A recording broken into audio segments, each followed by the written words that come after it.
Assalamualaikum warahmatullahi wabarakatuh. Perkenalkan, nama saya Rahmi Pramesti dari kelas A1 PGSD 2017. Hari ini saya akan mempresentasikan hasil skripsi saya yang berjudul Pembelajaran Daring dalam Memahami Pecahan Sederhana Kelas 3 Sekolah Dasar dengan menggunakan pendekatan saintifik berbantuan media audiovisual. Baik, untuk mempersingkat waktu, langsung saja pada poin pertama, yaitu pendahuluan. Yang melatar belakangi dari pemilihan judul ini adalah karena kondisi saat ini sedang tidak baik. Jadi, semua siswa maupun guru harus melakukan kegiatan belajar mengajar secara daring. Pembelajaran daring yaitu pembelajaran yang melibatkan berbagai aplikasi atau platform yang sudah tersedia, seperti WhatsApp, Zoom Meeting, Google Classroom, Google Form, dan sebagainya. Sehingga pembelajaran daring ini dapat dilakukan di mana saja selagi jaringannya stabil dan memiliki alat komunikasi. Nah, pentingnya pembelajaran daring ini yaitu untuk meningkatkan kualitas belajar siswa di masa pandemi maupun di masa-masa berikutnya, dan juga dapat memanfaatkan teknologi dengan baik. Namun memang butuh waktu untuk menyesuaikan karena adanya perbedaan antara pembelajaran daring dan pembelajaran tatap muka. Walaupun pembelajaran daring ini menjadi sebuah alternatif agar materi tersebut dapat tersampaikan, tetapi menurut Nakayama dan Yamamoto tidak semua siswa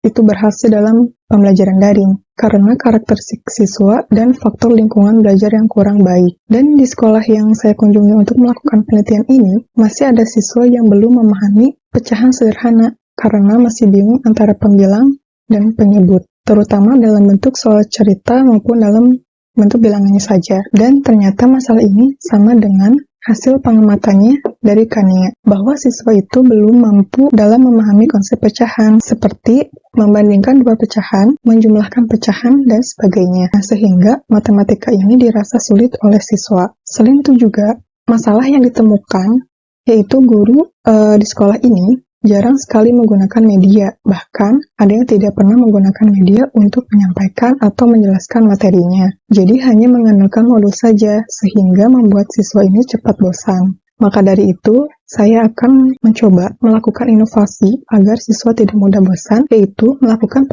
pembelajaran daring menggunakan pendekatan saintifik berbantuan media audiovisual pada materi pecahan sederhana ini. Selanjutnya, yaitu rumusan masalah. Nah, di sini saya mengambil 4 rumusan masalah. Yang pertama yaitu bagaimana skenario dan implementasi pembelajaran daring pada materi pecahan sederhana kelas 3 SD dengan menggunakan pendekatan saintifik berbantuan media audiovisual. Yang kedua, bagaimana respon guru dan siswa kelas 3 SD terhadap pembelajaran daring pada materi pecahan sederhana dengan menggunakan pendekatan saintifik berbantuan media audiovisual. Dan yang ketiga, kesulitan-kesulitan apa yang dialami oleh siswa kelas 3 SD dalam memahami untuk menyelesaikan tugasnya melalui daring. Yang keempat, yaitu kendala apa yang dialami oleh guru dalam mengimplementasikan pembelajaran daring pada materi pecahan sederhana dengan menggunakan pendekatan saintifik berbantuan media audiovisual. Selanjutnya yaitu landasan teori. Di sini saya mengambil salah satu teori yang paling terbaru. Yang pertama yaitu pembelajaran daring. Saya mengambil teori dari Octavian dan Aldia. Yang kedua yaitu materi pecahan dari Kania 2018. Yang ketiga yaitu pendekatan saintifik dari Nahdi dan Chainingsi 2019. Dan yang keempat yaitu media audiovisual dari Sulfemi dan Nur Hasanah 2018. Metode dan prosedur penelitian. Nah, di sini peneliti menggunakan metode penelitian deskriptif kualitatif yang bertujuan untuk menggambarkan bagaimana pembelajaran daring dalam memahami materi pecahan sederhana dengan menggunakan pendekatan saintifik berbantuan media audiovisual. Nah, lalu untuk subjeknya di sini yaitu siswa kelas 3 sekolah dasar yang berjumlah 20 orang. Selanjutnya yaitu instrumen penelitian. Di sini untuk pengumpulan datanya saya menggunakan wawancara untuk menjawab rumusan masalah poin 3 dan 4, yaitu kesulitan siswa dalam menyelesaikan tugasnya dan mengetahui kendala apa yang dialami oleh guru. Selanjutnya itu angket. Angket di sini yaitu untuk menjawab rumusan masalah poin 2 yaitu untuk mengetahui bagaimana respon guru dan siswa terhadap pembelajaran daring. Yang ketiga, yaitu ada tes tertulis. Nah, tes tertulis ini yaitu untuk mengukur pemahaman siswa pada materi pecahan sederhana ini. Namun, sebelum melakukan tes, bukti-bukti soal tersebut diuji validitas terlebih dahulu, lalu diuji reliabilitasnya, tingkat kesukarannya, daya pembeda, sehingga mendapatkan kesimpulan bahwa soal tersebut layak sebagai bahan mengukur pemahaman. Selanjutnya yaitu observasi. Untuk menjawab rumusan masalah, poin pertama yaitu bagaimana skenario dan implementasi dalam pembelajaran daring. Untuk prosedur penelitian, di sini terdapat beberapa tahapan, yaitu yang pertama, tahap persiapan, yang kedua, tahap pelaksanaan, dan yang ketiga, tahap evaluasi. Dan untuk prosedur pengolahan datanya, mulai dari membuat kisi-kisi instrumen, soal tes, observasi, angket, ini semua diolah menggunakan Microsoft Excel. Nah, yang selanjutnya yaitu hasil penelitian dan pembahasan. Hasil penelitian yang telah dilakukan untuk skenario sebelum pembelajaran itu dilakukan, peneliti pertama-tama yaitu mempersiapkan instrumen penelitiannya, LKS, media pembelajaran, dan RPP untuk 4 kali pertemuan. Nah, implementasi pada pembelajaran daring ini, yang pertama yaitu tahap awal, pemberian soal pretest. Yang kedua yaitu tahap pemberian pemberlakuan, yaitu mulai menggunakan pendekatan saintifik dan media audiovisual. Yang ketiga yaitu tahap akhir. Tahap akhir ini yaitu pemberian soal post-test. Yang terakhir itu tahap pemberian angket dan wawancara untuk diberikan pada guru dan siswa. Nah, untuk mengetahui hasil skenario dan implementasi pada saat pembelajaran daring ini, dapat dikatakan pembelajaran ini terlaksana dengan tidak baik, cukup baik, baik, atau sangat baik. Peneliti menggunakan lembar observasi selama 4 pertemuan.